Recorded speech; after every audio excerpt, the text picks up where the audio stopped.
전능하신 하나님, 거룩한 주의 날 특별히 우리 주님 부활하신 그날을 기념해서 오늘 예배를 드립니다. 살아계신 주님께서 오늘도 사랑하는 자녀들의 마음 가운데 함께 하시며 성령의 나타나심과 그 능력을 따라서 우리를 여전히 살게 하시고 부활의 주를 부를 수 있도록 축복하신 은혜를 생각할 때 감사를 드립니다. 이 시간에 찬양과 경배를 통해 영광 받아주시고 믿음의 자녀들에게 더욱더 주님을 깊이 알아갈 수 있도록 주의 성령께서 우리의 마음과 생각을 주장해 주옵소서. 이 한 시간 온전히 주님 앞에 드립니다. 주님 영광 받아 주옵소서. 감사하며 예수님의 이름으로 기도합니다. 아멘. Oh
주님이 죽으시고 부활하심은 허물과 죄로 죽었던 우리를 살리셨습니다.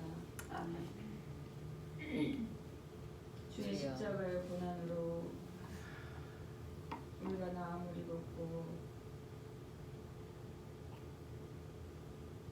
그의 상함은 우리의 고난을 이기게 하십니다. 주님 죽으셨고 다시 살으셔서 우리를 구원하셨습니다.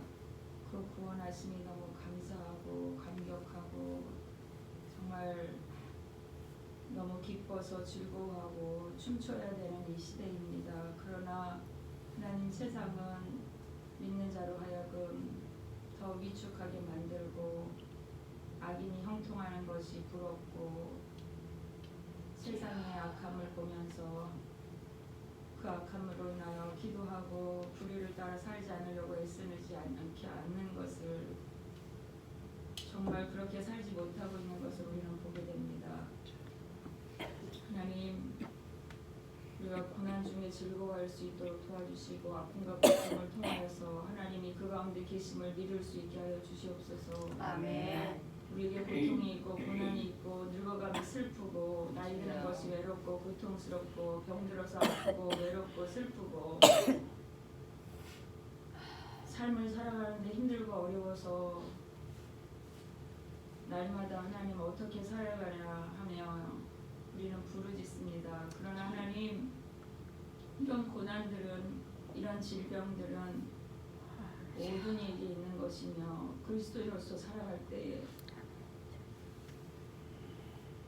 하나님, 내 입술로 주를 부인하지 않게 하시고 아멘. 고통 속에서 하나님을 기뻐하며 십자가의 고난을 생각할 수 있도록 인도하여 주셔서 나의 구원이 얼마나 값지고 얼마나 고귀하며 얼마나 위대한 건지를 알게 해주시옵소서. 아멘.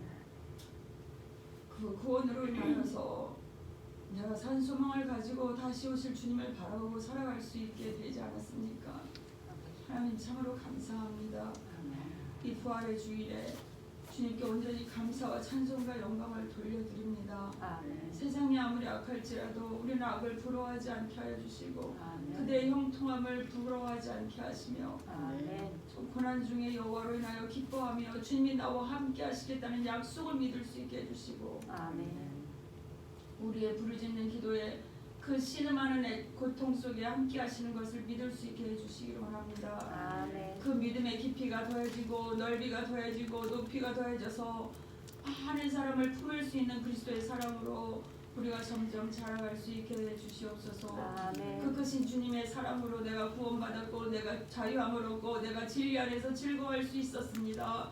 하나님, 그런 삶을 허락하신 그 주님께서 약속하신 그 약속을 따라서 우리로 하여금 아버지 하나님, 주님의 오실 날을 고대하며 살아가게 하십니다. 아멘. 하나님, 주님 바라보게 해주시고 낙심하며 고통 가운데 있지 아니하도록 날마다 깨어서 기도하게 하시고 하나님이 나의 주 나의 메시아이심을 잊지 않게 하시며 늘 주의 말씀을 기억하고 기도하여 힘을 내어 주님을 사랑하는 자 되어지게 해주시옵소서. 아멘. 주님을 사랑하고 내 이웃을 내 몸과 같이 사랑하는 것이 주님의 아버지는 완성된 법을 우리가 실천하는 것이오니 우리가 아버지 하나님 할 수 없고 나는 가진 것이 없고 나는 줄 것이 없고 나는 지금 어린아이고 아버지 하나님 내가 아버지 아무리 생각해도 나는 할 것이 없다고 생각할 수 있습니다. 그러나 하나님 우리에게 주신 달란트를 통해서 무엇이든지 우리에게 있는 것을 나눠주기를 원하실 겁니다. 하나님, 이 일을 위해서 내 손을 펼치게 해주시고 무엇이 하나님을 기쁘시게 할 것인가를 늘 생각하면서 하나님께 묻는 자들 되어지게 해주시옵소서. 아멘. 오늘도 말씀을 통하여서 하나님 우리가 그 말씀대로 살기를 원합니다. 교회 일주일에 한 번 모여서 예배 드리는 것이 끝이 아니라 그리스도에는 우리의 삶 속에서 하나님을 어떻게 나타내 보이며 살아갈 것인가를 생각하는 자들입니다. 하나님, 그 말씀이 내 삶 속에서 주님을 어떻게 나타내 보일 것인가를 내 마음속에 깊이 새기게 도와주시고 그 말씀을 따라 살 때에 하나님 우리는 그 말씀대로 사는 것이 너무 어렵습니다. 말씀이 잘 생각도 나지 않을 때도 있습니다. 그러나 성령 하나님, 말씀을 깨닫게 해주시고 생각나게 해주시고 아멘. 나를 돌아보게 해주시고 아멘. 내가 무엇을 위해서 살 것인가를 깨닫게 해주셔서 말씀대로 잘 인도함 받을 수 있도록 그래서 그 순종함을 통하여서 하나님이 나를 통하여서 하시고자 하시는 일이 무엇인지를 나에 있는 그 위치에서 생각하며 그대로 따라갈 수 있게 하여 주시옵소서. 아멘. 악을 분별할 수 있게 해주시고 악한 마귀 사단에 쓰러져 넘어지는 자들 되지 말게 하여 주시며 오직 주의 성령 하나님을 의지하여서 이것이 악이고 이게 선인지 분별할 수 있는 분별력 허락하여 주시옵소서. 아멘. 지혜로운 영과 마음으로 이 한 주간도 주님을 의지하며 부활하신 주님의 은혜를 생각하며 즐겁고 기쁘고 감사하며 살기를 원하는 이 우리들을 주님께서 축복하여 주시고 함께하여 주시리라 믿습니다. 아멘. 오늘의 말씀을 통하여 은혜 나려 주시기를 간절히 부르짖어나올 때에 사랑 많으신 예수 그리스도의 거룩하신 이름으로 기도드렸습니다. 아멘.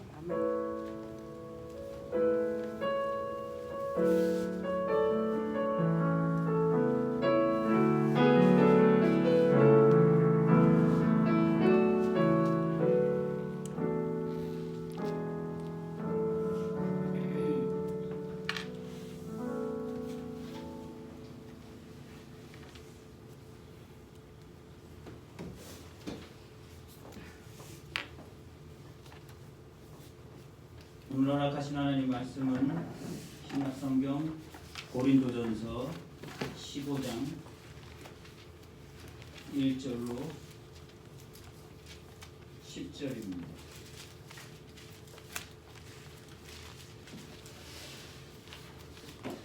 신약성경 고린도전서 15장 1절로 10절. 고린도전서 15장은 부활장입니다. 부활장. 같이 신약성경 282페이지 앞에도 말씀 나와 있습니다. 제가 한 절 읽고 여러분들이 한 절 읽고 서로 우리 교독하겠습니다. 형제들아 내가 너희에게 전한 복음을 너희로 알게 하노니 이는 너희가 받은 것이요 또 그 가운데 선 것이라.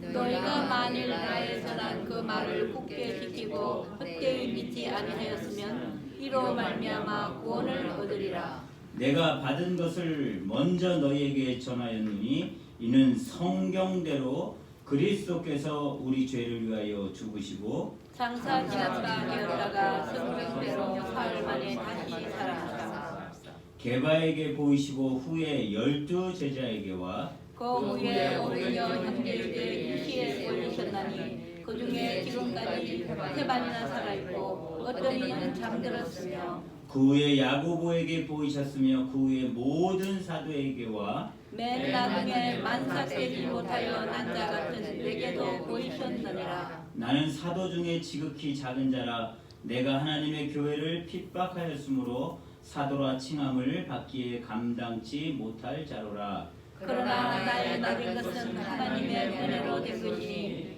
내게 주신 그의 은혜가 헛되지 아니하여 내가 모든 사도보다 더 많이 수고하였으나 내가 아니요 오직 나와 함께 하신 하나님의 은혜로다. 아멘.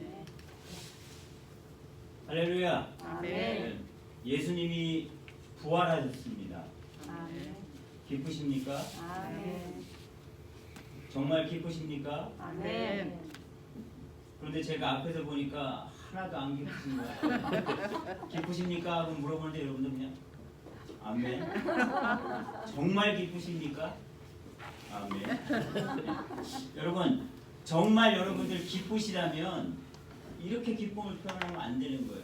하나님 우리와 함께 계신 거 여러분 믿으시죠? 우리 이 아멘. 시간에 전후 좌우에 계신 분들과 그리고 우리 손을 내밀어서 여러분이 지을 수 있는 가장 기쁜 표정으로 다시 한번 인사하겠습니다. 예수님이 부활하셨습니다. 우리도 부활하셨습니다. 예수님이 부활하셨습니다. 우리도 부활할 것을 믿습니다. 목사님 되게 기뻐요. 우리는 지난해부터 현재까지 코로나로 인해서 한 번도 경험하지 못한 나날들을 힘겹게 보내고 있습니다. 그리고 모두들 이 코로나에 걸리지 않기 위해서 조심하고 노력을 하고 있습니다. 교회도 학교도 직장도 모두 다 올스탑이 되어버렸습니다. 제가 아는 주변의 지인들도 조심했지만 하나 둘씩 코로나에 걸리기 시작했고 심지어는 돌아가신 분들도 있습니다. 다들 무서워합니다.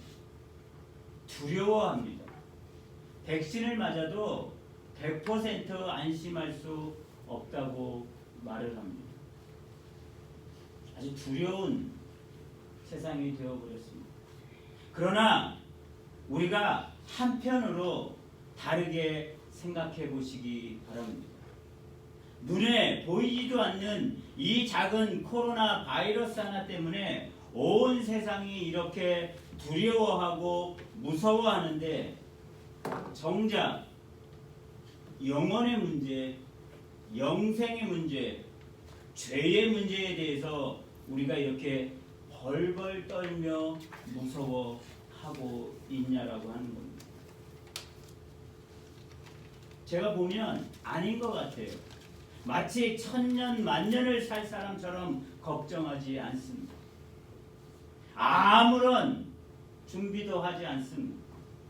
주님은 분명히 내가 도적과 같이 임하실 것이라고 말씀하셨는데도 불구하고 우리의 삶을 보면 오시든지 말든지 또는 설마 지금 오시겠어? 아직도 많은 찬스, 기회가 있겠지 하며 살아가고 있는 것 같습니다. 그런데 말입니다. 우리가 잠시 잠깐 사는 이 세상에서는 코로나 하나에 그렇게 무서워 살면서 영원히 살아야 할 하나님의 나라와 왜 우리의 영혼의 문제는 이 코로나보다도 더 무서워하지 않고 대비하지 않고 준비하고 있지 않냐는 것입니다. 저는 오늘 부활주의를 맞이하여 J.D. 그리오 목사님이 썼던 Jesus Continued라는 책에 나와 기록되어 있던 사건 하나를 소개하면서 오늘 말씀을 시작하려고 합니다. 때는 97년 LA에서 큰 지진이 일어났을 때의 일입니다. 어떤 사람이 늦은 저녁에 차를 운전하고 지나가는데 갑자기 땅이 흔들리고 지진이 나서 차를 잠시 갓길에 세워두었습니다. 그리고 얼마 후에 지진이 좀 안정된 것 같아서 다시 차를 운전하고 가던 길에 하이웨이를 달리기 위해서 하나의 다리를 지나가게 되었습니다. 그런데 무언가 이상한 것을 발견하게 되었습니다. 이상하게도 자신의 차를 앞서가던 차들이 하나 둘 없어지기 시작하는 겁니다. 그래서 이 사람이 이상해서 차를 다시 갓길에 세우고 보니까 지진으로 인해서 그 다리의 중간이 뚝 끊겨져 버린 것이었습니다. 그런데 지진으로 인해서 다리가 끊어진 것을 모르고 사람들이 이 사람의 차를 지나서 가다가 다 떨어져 버렸다. 이 사람이 놀라서 차들이 달려오는 것을 보고 차를 향해서 손을 들고 오지 말라고 손짓을 하며 흔들면서 막았습니다. 그런데 차 두 대가 이 사람을 무시하고 그냥 지나가다가 뚝 떨어져 버립니다. 이 사람은 더욱더 격렬하게 차를 막았습니다. 그런데 다른 차들도 무시하고 가다가 곧 그의 시야에서 사라져버렸습니다. 그렇습니다. 무시하고 가다가 또 떨어집니다. 그런데 저 뒤에 보니까 사람을 가득 실은 버스 한 대가 달려오는 것입니다. 그것을 본 이 사람은 목숨을 걸고 전보다 더 격렬하게 손을 흔들면서 차선으로 뛰어 들어갑니다. 버스를 세우려고 길을 막아 세웠습니다. 달려오는 그 버스 운전사는 그 사실을 모르니까 경적을 울리고 하이빔을 켜면서 비키라고 합니다. 소리를 지릅니다. 그런데 이 사람이 끝까지 비키지 않는 거예요. 버스는 계속 달려갑니다. 이 사람은 소리를 지르며 그 차를 막고 있습니다. 다행히도 이 사람의 목숨을 건 노력 때문에 달려오던 버스를 세울 수 있었습니다. 운전기사와 사람들이 버스에 내려서 컴플레인을 하려고 보니까 다리가 끊어져 있는 것을 보고는 놀라면서 그들이 감사했습니다. 그리고 그 버스기사는 자신의 버스로 도로 한가운데를 막아버렸고 버스에 탔던 사람들과 그 사람은 버스 주위에 일자로 서서 다른 차들이 오지 못하도록 막아섰다라고 합니다. 그래서 더 이상의 큰 사고가 일어나지 않았다라고 합니다. 이것은 1997년도에 LA에서 있었던 실제 사건이라는 것입니다. 사랑하는 한민가족 여러분, 오늘 고린도전서 15장 이 부활장을 쓰고 있는 이 바울도 지금 이런 마음과 이런 심정, 아니 그 마음 그 이상으로 이 부활장을 쓰고 소리쳐 외쳤을 것입니다. 오늘 부활하신 예수 그리스도를 믿지 아니하면 죄의 문제도 인생의 문제도 영생의 문제도 해결함을 받을 수 없다고 말입니다. 그런데 도무지 사람들이 믿지를 않는 겁니다. 그래서 바울은 자신의 목숨을 걸고라도 죽음을 향해 가는 사람들에게 믿음이 아직 견고하게 서 있지 못하는 그리스도인을 향해 피를 토하는 심정으로 오늘 주님의 부활을 외치고 있는 겁니다. 그렇습니다. 사도 바울에게는 그가 아무리 어려움을 당하고 고난을 당하고 사람들에게 핍박을 받고 돌에 맞고 채찍에 맞아도 그가 복음 전하는 것을 부활의 소식을 전하는 것을 도저히 그만둘 수 없었던 이유는 죽어가는 저들을 살려야 한다라는 이유 하나 때문이었다는 것입니다. 여러분, 이것이 진정 부활을 체험했던 사람의 믿음이라고 합니다. 사랑하는 우리 한미가족 여러분, 지금 여러분들에게 가장 시급하고 여러분에게 있어서 가장 중요한 일이 무엇입니까? 라는 질문을 받는다면 여러분은 뭐라고 대답하시겠습니까? 나에게 가장 시급한 것은 물질이야. 나에게 지금 가장 시급한 것은 건강이야. 자녀 문제야. 학교야.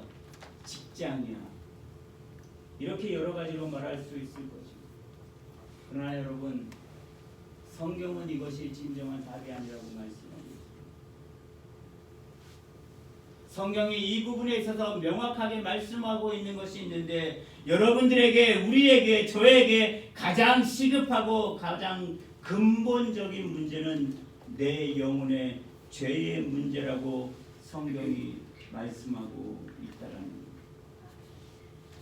여러분, 세상에 어떤 것도 내 죄의 문제보다 더 시급하고 급박한 것은 없습니다. 그렇기 때문에 우리는 부활하신 예수님을 만나야 되고 찾아야 되는 이유가 여기에 있습니다. 왜냐하면 이 죄의 문제는 오직 예수 그리스도 외에는 해결해 줄 수 있는 분이 없기 때문입니다. 여러분, 죄라고 하는 것이 우리가 후회한다고 해서 만회되는 것이 아닙니다.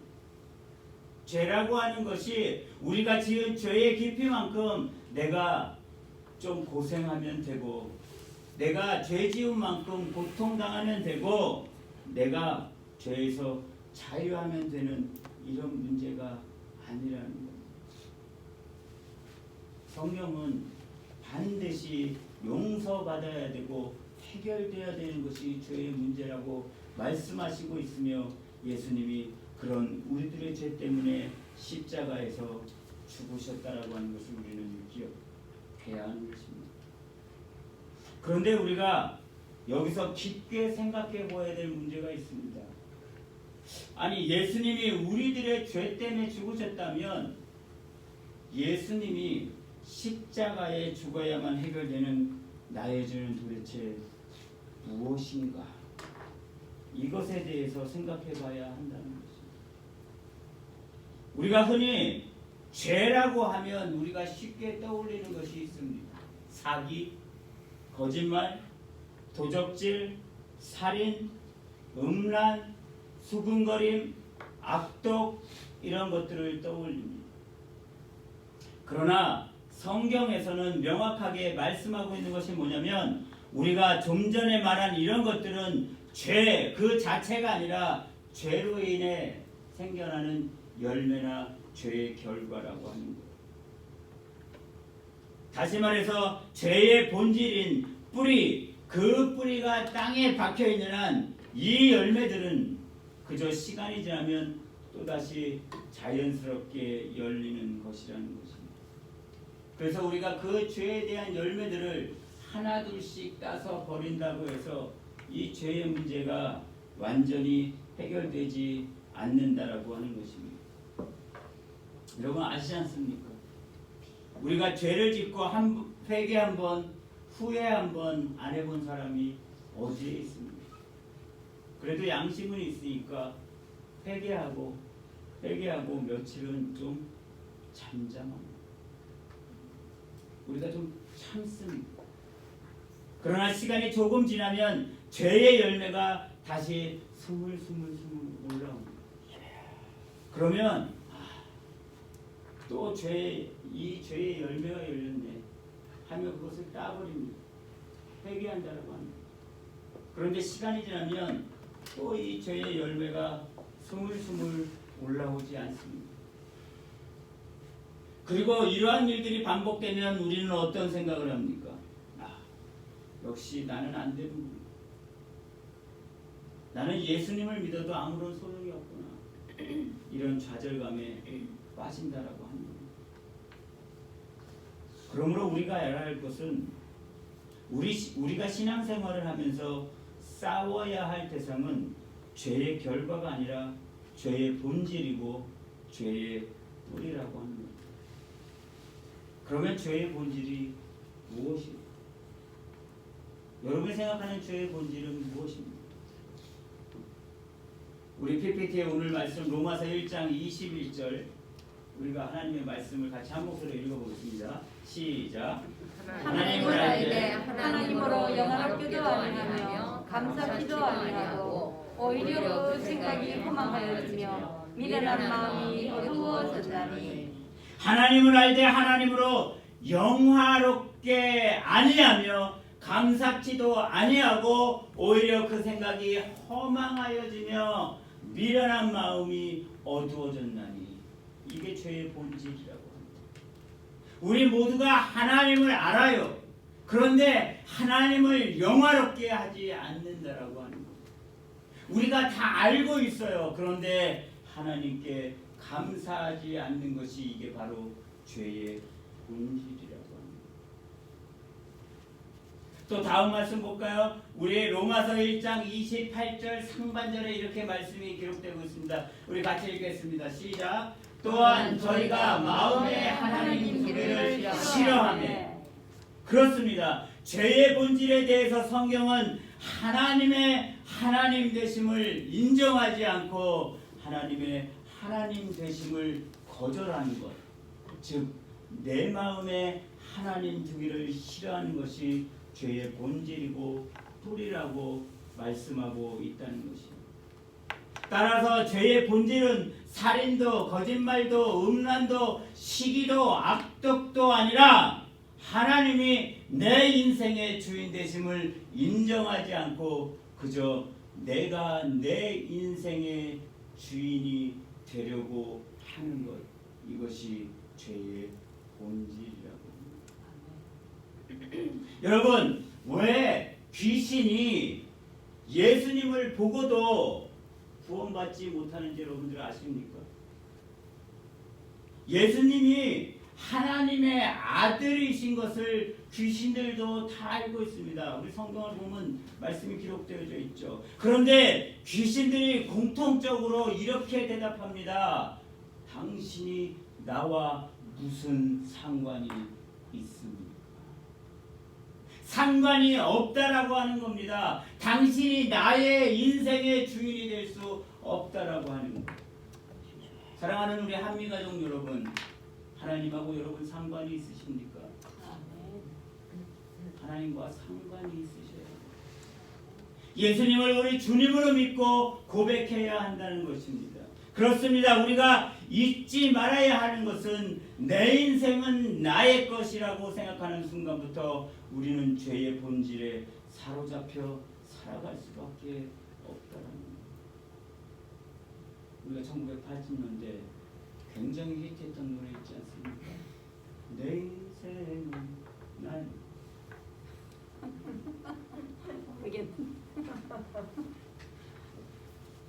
죄의 본질에 사로잡히게 만드는 하나님을 잊게 만드는 이게 왜 중요한지 사도 바울이 오늘 고린도전서 15장 10절에 말씀하고 있지 않습니까? 그러나 나의 나된 것은 뭐라고요? 하나님의 은혜라. 오직 하나님의 은혜. 내 인생은 나의 것이 아니라 모든 것이 다 하나님의 은혜라고 합니다. 남편들이요, 자녀들이요, 아니 친척들이요, 여러분들의 지인들이 예수 믿는 게 나하고 무슨 상관이야, 너나 잘 믿으라고 하면 여러분 알았어 하고 그냥 넘어갈 문제가 아니라는 거예요. 이거는요 영혼의 문제이고 영원의 문제라고 하는 겁니다. 여러분에게 다시 묻습니다. 우리 예수님이 십자가에 죽으신 이유가 뭐라고요? 그저 죄의 열매, 살인, 거짓말, 사기, 악독, 음란, 수군거림 이런 것 때문에 죽으신 것이 아니라 죄의 본질인 하나님을 내 인생으로 주인으로 모시지 않는 이 죄의 뿌리를 해결하기 위해서 우리 예수님이 이 땅에 오셨고 그렇게 십자가에서 죽으시고 부활하신 줄로 믿습니다. 그래서 우리 예수님에게는 두 가지 이름이 있죠. 하나는 구원자고 구주입니다. 그리고 또 하나는 뭐죠? 바로 주님이라는. 많은 성도들이, 많은 크리스찬들이 예수님을 구원자로 구주로는 믿어요. 왜? 구원은 받아야겠습니까? 지옥은 겁나게 가기 싫잖아요. 그러니까 여러분 필요한 게 뭐예요? 구원자예요. 구주예요. 예수로 나의 이건 찬성을 해요. 그러나 정작 자신들의 삶에 있어서 예수 그리스도를 주님으로 인정하지 못한 삶을 너무 많이 사는 거예요. 주인 대신 주님으로는 절대로 믿으려고 하지 않습니다. 구원은 받아야겠지만 삶에 있어서는 내가 주인으로 살고 싶다라고 합니다. 이것은 잘못된 믿음입니다. 예수님을 주님으로 믿지 않으면 그분 안에 있는 모든 것을 절대로 우리는 누릴 수 없다는 것을 기억해야 합니다. 따라서 우리는 예수님 안에 속해 있을 때 진정한 기쁨과 자유를 맛볼 수 있음을 믿으시기를 바랍니다. 오늘 우리는 이 기쁘고 소중한 부활절을 맞이하면서 예수 그리스도를 만남으로 말미암아 하나님이 여러분의 인생의 주인 되심을 고백하시는 귀한 시간이 되시기를 바랍니다. 그래서 우리가 회개할 때에 어떤 죄의 열매들만 회개하는 것이 아니라 그동안 지나왔고 믿어왔던 신앙의 연수와 교회에서 맡겨진 여러분의 직분에 있음에도 불구하고 여전히 모든 것을 바라볼 때에 내 소견에 옳은 대로 행하고 철저히 내 중심이었던 그 삶에서 벗어나 하나님이 원하시는 삶으로 순종함으로 분명하게 돌아서시기 바랍니다. 오늘 말씀 고린도전서 15장 4절을 보시기 바랍니다. 장사 지난 바 되었다가 성경대로 사흘 만에 다시 살아나셨다. 성경대로 살아나셨다. 하나님이 말씀하신 대로 말씀을 지키셨다는 것. 이게 사실이라고 합니다. 예수님이 그렇게 부활하신 다음에 5절에 보니까 어떤 일을 하셨나 볼까요? 5절에 게바에게 보이시고 후에 12 제자들에게와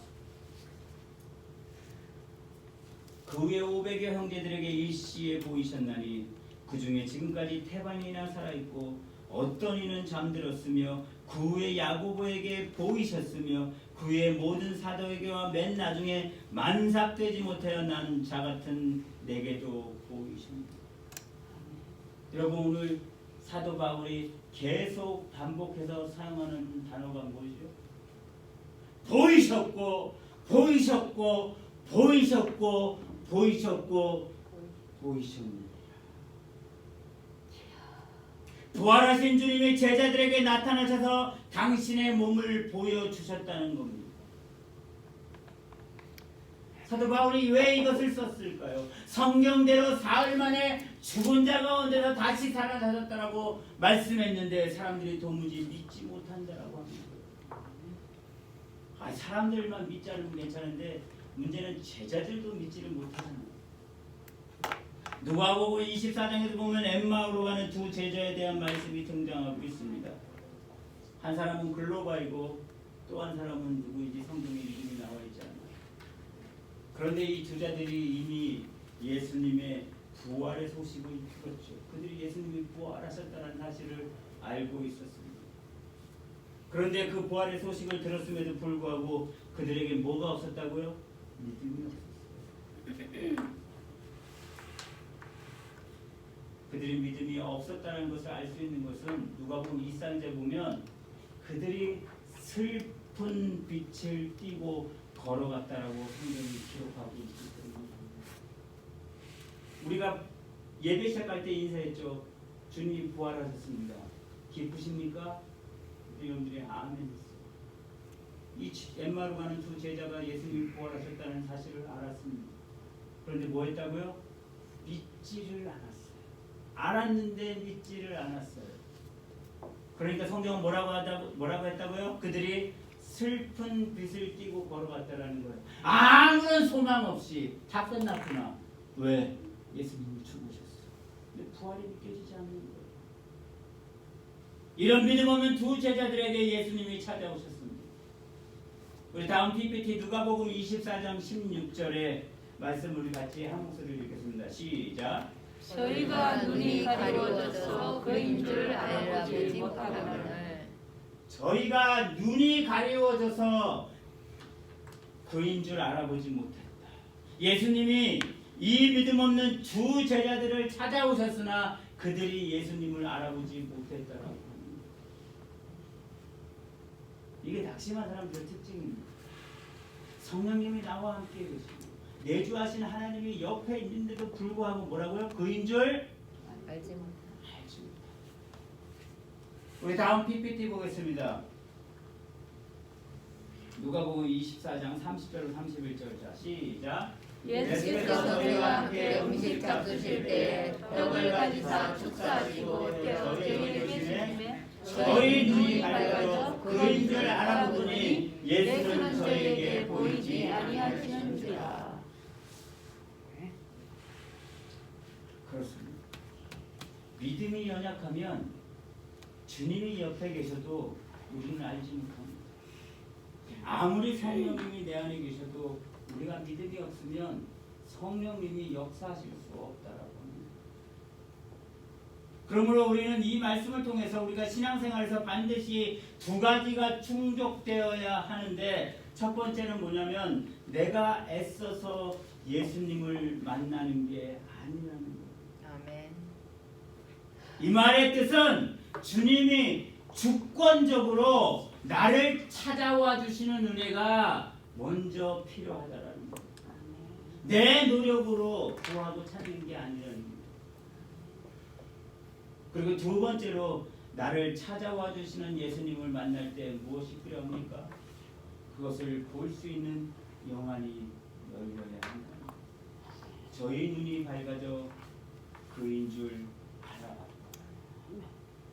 그러니까 예수님이 저희에게 보이지 아니하는 믿음이 그들에게 다시 회복되고 보이니까 예수님이 이제 보이지 않아도 그들이 예수님을 부정할 수 없고 거부할 수 없게 되었다는 겁니다. 내 입술에 아직도 부정이 나오고 거짓이 나오고 불신앙이 나오는 이유가 뭡니까? 예수님을 믿지 않는 거예요.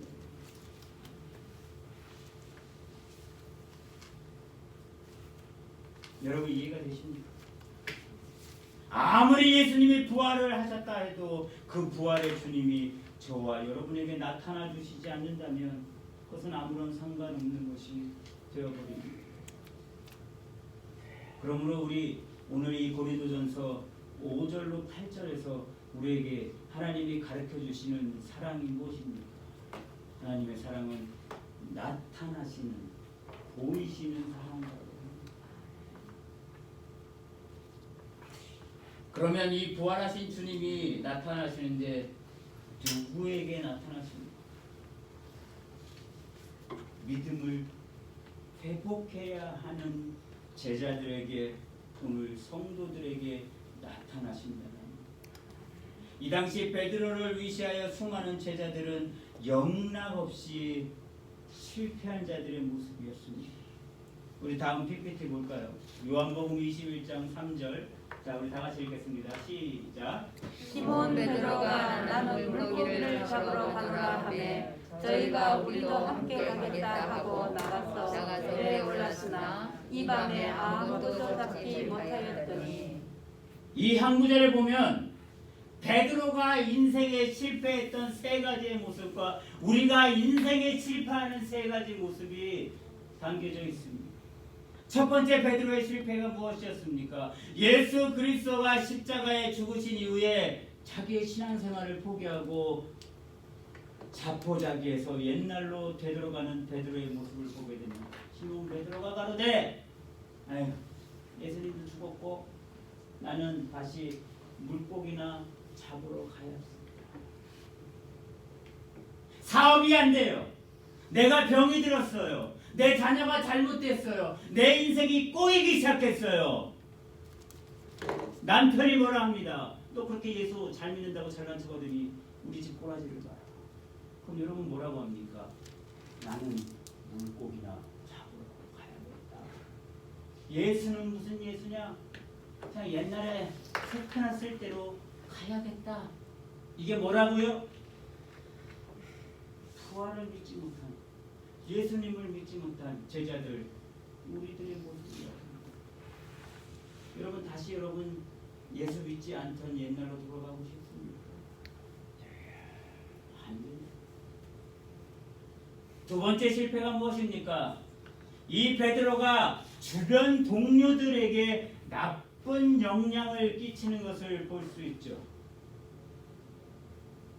죽으려면 혼자 죽어야 되는데 베드로가 야 나는 다시 물고기 잡으러 가겠다는 말을 듣고 주변 사람들도 함께 가겠다고 하면서 배에 함께 오르는 것을 볼 수 있습니다.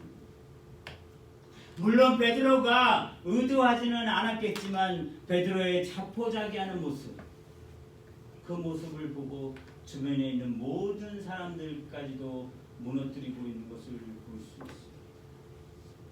베드로의 주변에 있는 사람들이 그 절망 가운데 있는 베드로를 보고 다 같이 세상으로 돌아가고 있다라고 합니다.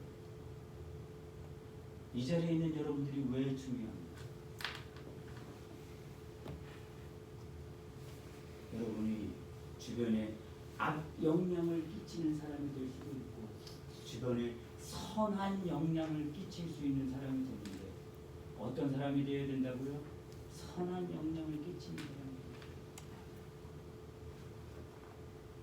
베드로 때문에 베드로를 봤던 사람들이 베드로가 무너지니까 함께 그 배에 오르고 있습니다. 여러분이 힘들고 어렵더라도 여러분의 자리에서 여러분의 믿음을 지켜야 여러분의 주변에 있는 사람들이 흔들리지 않는 거예요. 남편이 지질이 말을 안 듣죠. 아내가 지질이 속을 썩이죠. 왜 그럴까요? 여러분이 흔들려서 그래요.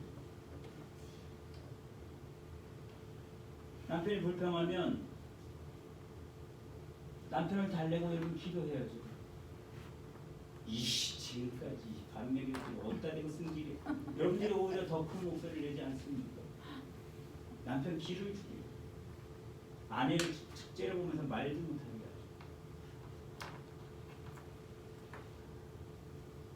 세 번째 베드로의 실패가 무엇입니까? 믿음에 실패한 베드로는요, 삶의 현장에 다시 돌아가도 어떻게 됐다고요? 입안에 아무것도 잡지 못했다라고 성경은 말씀하고 있죠. 믿음에만 실패했으면 되는데 다시 돌아간 삶의 현장에 가서도 또 실패했다라고 하니 그날 밤에 아무것도 잡은 것이 없더라. 왜 우리 주님이, 그 부활하신 주님이 왜 필요한지 성경이 말씀하고 있잖아요. 은혜가 뭡니까? 이런 제자들에게 부활하신 주님이 다시 나타나셔서 당신을 보이셨다. 다시 찾아오셨다.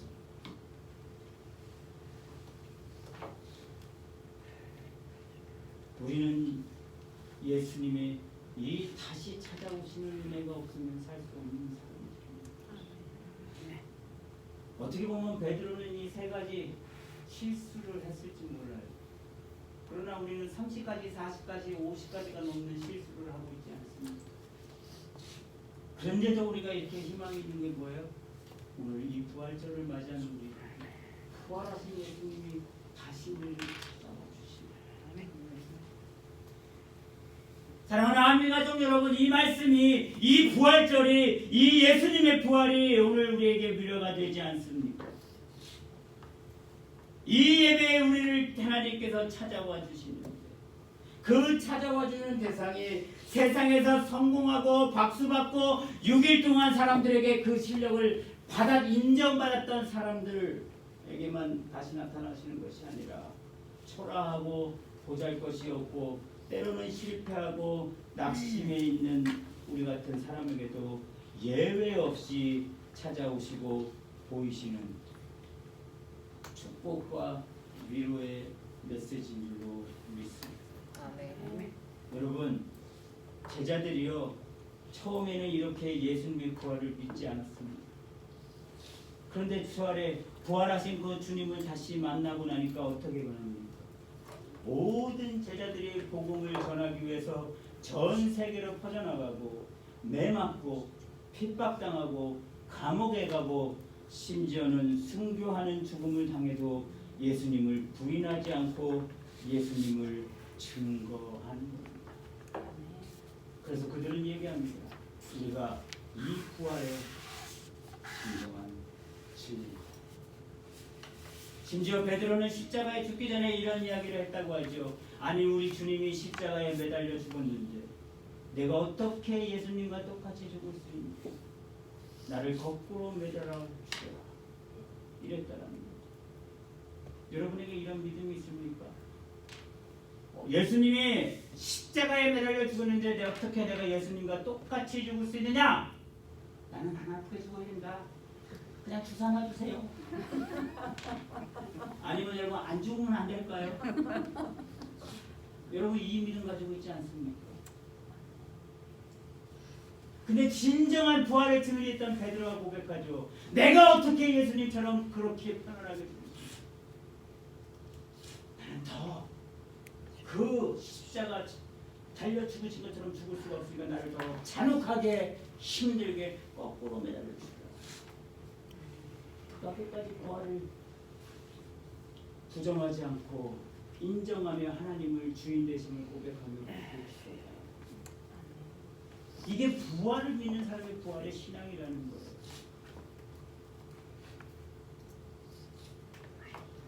예수님의 빈무덤 부활의 소식을 믿지 않았던 제자들이 갑자기 자신의 목숨을 아끼지 않고 버틸 수 있었던 이유는 제자들의 믿음이 바닥을 치고 있었을 그 사이에 부활하신 예수님이 찾아오셔서 보이시고 만나주시는 역사가 있었기 때문입니다. 오늘 설교 제목이 뭐죠? 부활하신 주님을 만나. 오늘 부활주의를 맞아요. 제자들에게 부활하신 예수님이 찾아오셨던 것처럼 오늘 이 예배 시간에 저와 여러분에게도 찾아오시를 예수님의 이름으로 간절히 축원합니다. 오늘 말씀을 보니까 아주 중요합니다. 주님을 핍박했던 바울이 부활하신 주님을 만나니까 자기의 인생이 바뀌었다라고 고백하고 있습니다. 바울이 어떻게 바뀌었습니까? 그는 두 가지 변화가 있었다라고 오늘 말씀 고린도전서 15장 9절과 10절에 기록되어져 있습니다. 저는 사도 바울의 이 두 가지 변화를 여러분에게 말씀드리고 말씀을 마치려고 합니다. 첫 번째, 사도 바울에게 있었던 변화가 무엇인지 아십니까? 부활하신 주님을 만나면 내 안에 있는 죄책감과 열등감이 사라진다라고 합니다. 여러분 가지고 있는 성경 말씀 9절을 같이 한번 읽어볼까요? 자, 여러분까지 성경 읽어보겠습니다. 시작. 나는 사도 중에 지극히 작은 자라 내가 하나님의 교회를 핍박하였으므로 사도라 칭함을 받기에 감당치 못할 자로라. 여러분 9절을 보면 바울이 과거에 자신이 저질렀던 잘못된 모습들 때문에 굉장한 자책감을 가지고 있는 것을 우리는 볼 수 있습니다. 사실 이 사도 바울은 교회를 박해하고 예수 그리스도를 믿는 사람들을 박해하던 전력이 있었습니다. 그래서 오늘 말씀에도 보면 내가 하나님의 교회를 핍박하였으므로 사도라 칭함을 받기에 감당치 못할 자로다라고 자신의 죄책감을 표현하는 것을 볼 수 있습니다. 그리고 이 바울은 다른 사도들에 비해서 열등감을 가지고 있었습니다. 어떤 열등감입니까? 바울은 다른 제자들에 비해서 주님을 실제로 본 적이 없었습니다. 다른 제자들은 3년 반 동안 예수님과 만나고 예수님이 직접 제자로 불러주셨지 않습니까? 그런데 바울은 예수님을 생전에 만나본 적도 없고 오히려 예수를 믿는 사람들을 핍박했던 삶을 살았기 때문에 다른 사도들에 비해서 늘 부족하다라는 열등감을 가지고 있었다는 것입니다. 그러나 그에게 오늘 말씀 10절을 보시기 바랍니다. 다 같이 10절을 같이 한번 읽겠습니다. 자, 시작. 그러나 나의 나된 것은 하나님의 은혜로 된 것이니 내게 주시. 그러나 나의 나된 것은 하나님의 은혜로 된 것이. 그렇습니다. 사도 바울이 이러한 죄책감과 열등감을 극복할 수 있었던 이유는 내가 그런 핍박자였고 박해자였고 예수님을 생전에 보지 못한 인생이었지만 거기에 아주 중요한 단어 세 글자가 나오죠. 뭐죠? 그러나. 이 그러나라고 하는 단어는요, 앞에 어떤 상황이 있었든지 간에 모든 것을 뒤집어 버리는 단어가 뭐라고요? 그러나. 내가 그런 핍박자고 박해자였고 예수님을 생전에 보지 못했으나 나의 나된 것은 하나님의 은혜로 된 것이다. 여러분의 모든 가지고 있는 죄책감과 열등감을 극복할 수 있는 유일한 비법은 뭐라고요? 그러나 내가 이것이 부족하지만 내가 이것에 연약하지만 이것에 빠져있지만 그러나 나의 나된 것은 하나님의 은혜로 된 것이다. 그렇습니다. 비록 우리가 부족하고 연약할지라도 약점이 많은 인생이라 할지라도 부활하신 예수 그리스도의 은혜로 말미암아 우리에게 있는 죄책감과 열등감은 자연스럽게 치료될 줄로 믿습니다. 매일매일 세상과 비교하여서 늘 부족함을 느껴서 땅으로 떨구어지던 고개가 여러분 부활하신 주님을 만나면 그 은혜 안에서 하늘을 영원한 소망을 바라보게 하실 줄로 믿습니다. 아멘. 그리고 두 번째로 부활하신 주님을 만나면 예전에 없던 한 가지가 생기는데 그게 뭐냐면 오늘 말씀 10절 후반절에 보면 헌신하고자 하는 마음이 생긴다라고 합니다. 10절 하반절에 보면 그 내게 주신 은혜가 헛되지 아니하여 내가 모든 뭐라고요? 사도보다 더 많이 사도 바울은 부활하신 주님을 만나는 은혜를 경험함으로써 다른 어떤 사람보다 더 수고하는 이 열정을 가지게 되었다라고 합니다. 헌신의 열정이 생겼다라고 합니다. 하나님의 은혜에 감사해서 가만히 있을 수가 없었다라고 합니다. 그래서 부활의 신앙이라고 하는 것은 하나님 앞에 온전하게 헌신하게 만듭니다.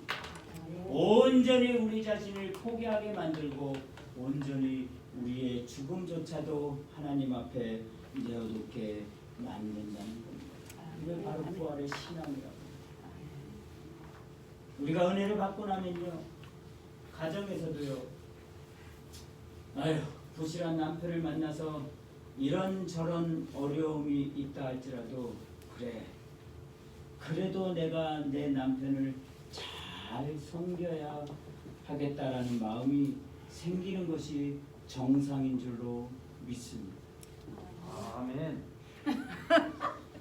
우리 오늘 부활 설교 다시 해야 될까요? 아무도 아멘을 안 하세요. 했어요. 목사님 못 들었지. 속으로 하는 건 아니냐? 아니 맞을 때. 우리 다시 한번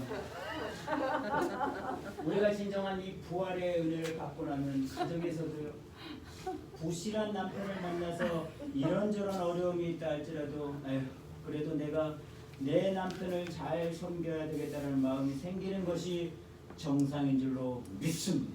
잘합니다. 늦은 건 안 돼요. 또한 우리가 은혜를 받고 부활하신 주님을 만나서 내 삶이 바뀌면 연약한 아내를 놓고도 내가 어떻게 저런 아내를 잘 섬길 수 있을까 고민하는 것이 은혜 받은 그리스도인들의 정상적인 모습이라고 합니다. 아멘. 이것은 자녀들에게도 이웃에게도 마찬가지입니다. 왜냐하면 성경은 이것이 바로 은혜를 헛되지 않게 하는 헌신이고 믿음의 모습이라는 것입니다. 말씀을 정리합니다. 우리 마지막 PPT 요한복음 2장 9절. 제가 날마다 자주 떠올리는 말씀인데요. 우리 같이 한번 읽어볼까요? 자, 시작. 연인은 물로 된 포도주를 맛보고 어디서 났는지 알지 못하되 물도온 하인들은 알더라. 알지 못하되 누구는 안다고요? 물도온 하인들.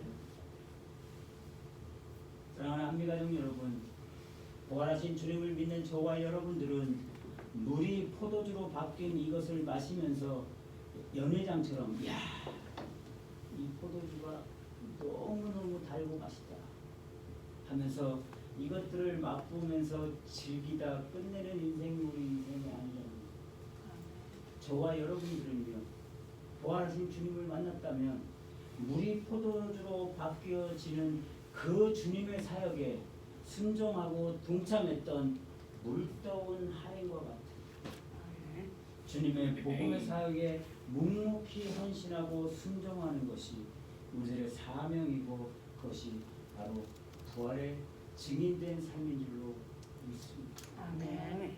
우리는 이제 우리의 시각을 바꿔야 합니다. 물이 변하여 포도주가 된 그 사건을 보고 포도주를 맛보고 예수님을 기억하지 못하는 인생이 아니라 그 변화의 사건에 쓰임받는 이 하인과 같은 인생이 될 때 우리 안에 바알과 같은 은혜와 기쁨을 누릴 줄로 믿습니다. 아멘. 오늘 바울은 부활하신 주님을 만나서 이렇게 고백하고 있습니다. 나의 나된 것은 오직 주의 은혜다. 아멘. 그렇습니다.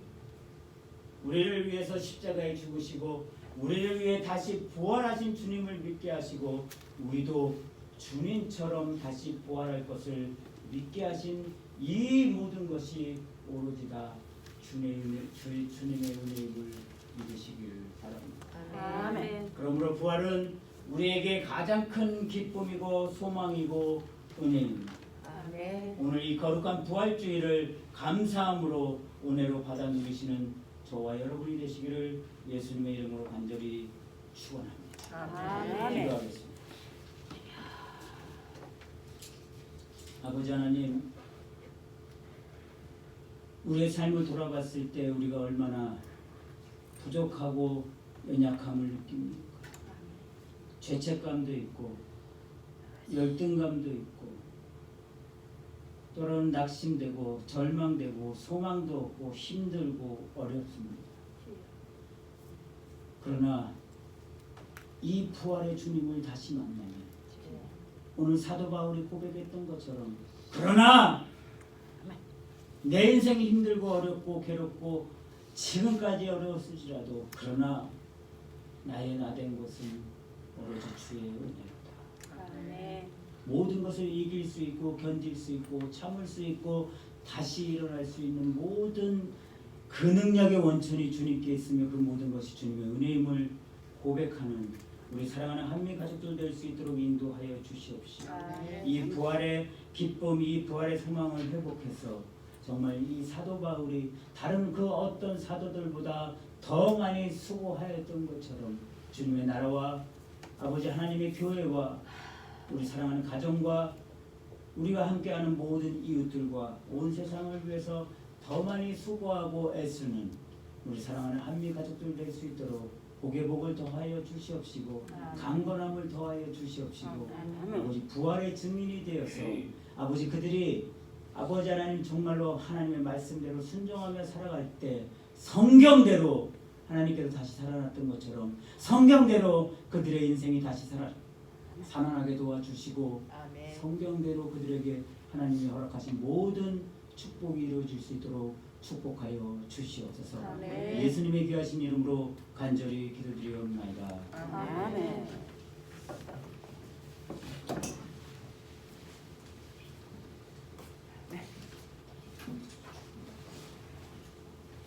지금 봉헌 찬양인데 특별히 박은경 집사님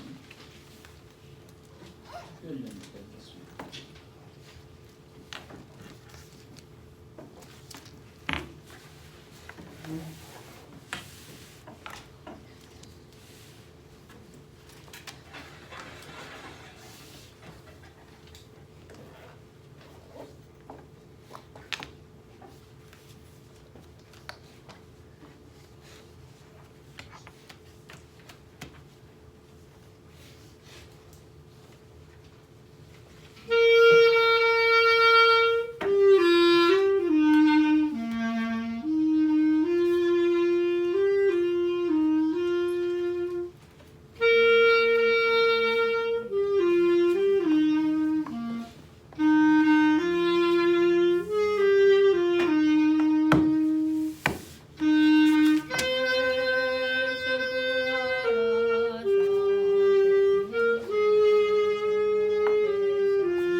내가 주께로 지른가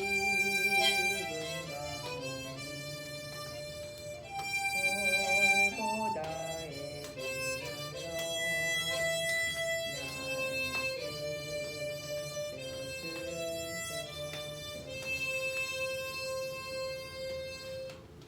아멘.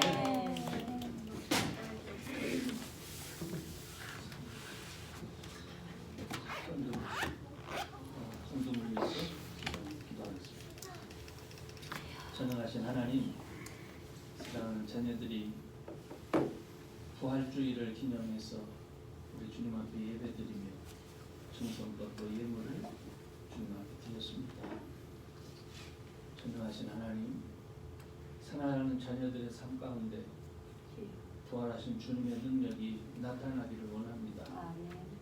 우리가 입술로는 나타나기를 원한다 하면서 믿음으로 살지 못하고 그저 입술로만 나타나기 원한다는 자들 되지 않기 원합니다. 주의 능력이 나타나기를 소망하는 만큼 의지하게 하시고 믿고 순종하는 자들 되게 하여 주옵소서. 아멘. 이를 통해서 부활의 능력이 나타날 때에 저들이 더 기뻐하며 하나님 앞에 영광 돌리고 주의 사역에 동참해서 더 큰 일을 감당할 수 있는 복된 자녀 되게 하여 주옵소서. 아멘. 감사합니다. 예수님의 이름으로 기도합니다. 아멘. 이 시간에 교회 소식입니다. 처음 나오신 분은 없죠? 항상 여러분에게 부탁드리는 건데 여러분들이 큰 복의 소유자들이 꼭 되시기를 바랍니다. 아멘. 여러분들이 하나님 주시는 그 복을 누리고 살아야 그게 영향력이 주변 사람들이 큰 영향력을 끼칠 수가 있습니다. 그래서 자녀들에게 말이 길어지는데 이렇게 큰 복의 소유자들이 되기를 원합니다. 조금 전에도 말씀드렸지만 코비드 이 팬데믹 현상이 계속되고 있지만 하나님 은혜로 그래도 우리 식구들에게는 참 하나님 지켜주셨어요.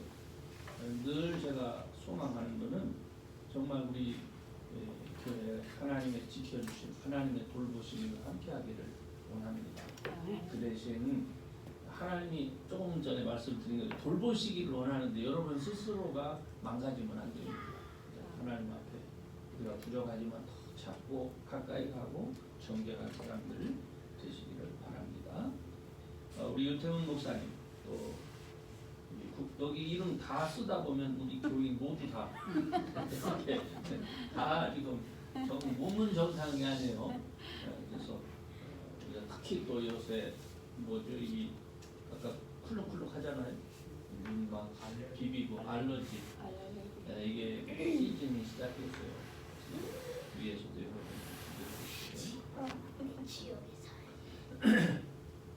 어저께 제가 참 그 조천년 성도 전화를 받았어요. 지금 와서 집에서 잘 쉬고 있는 것 같습니다. 은혜 중에 잘 갔다 와서 감사하고 우리 최성호 목사님 위해서 계속 기도해 주시기를 바라고요. 4월 생일자 우리 에스더 사모님은 어저께네요.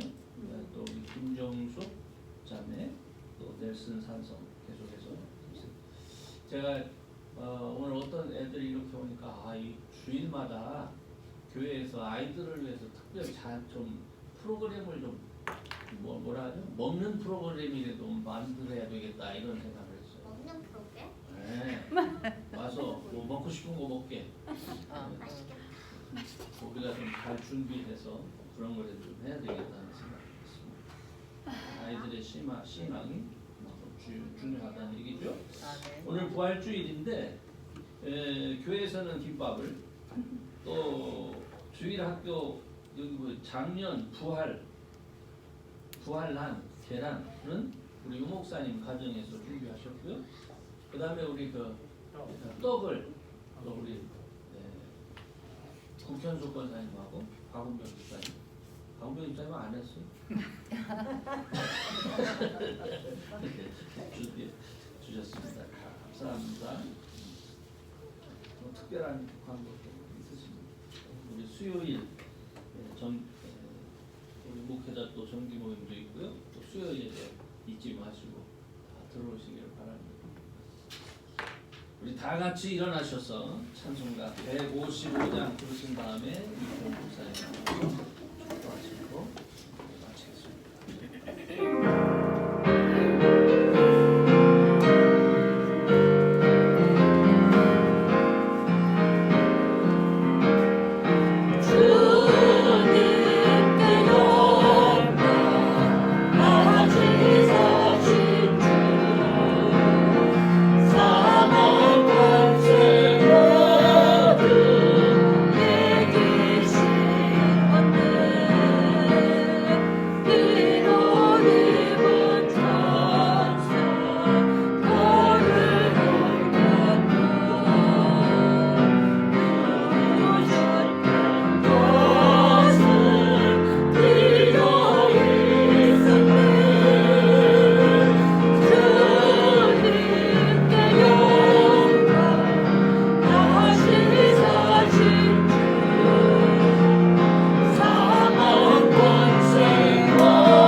지금은 우리 구주 예수 그리스도의 무한하신 사랑과 하나님의 극진하신 은혜와 성령님의 내재 교통하신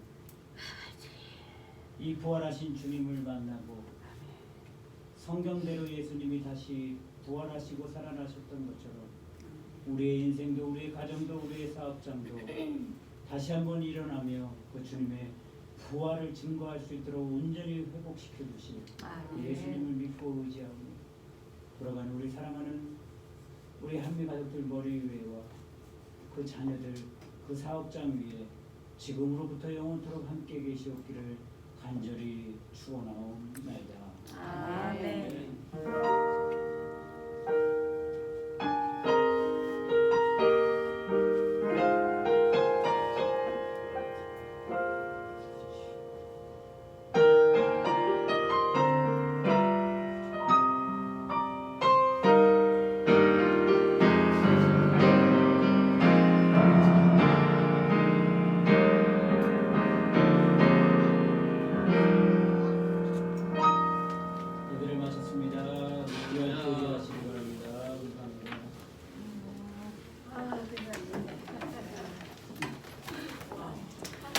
안 집사님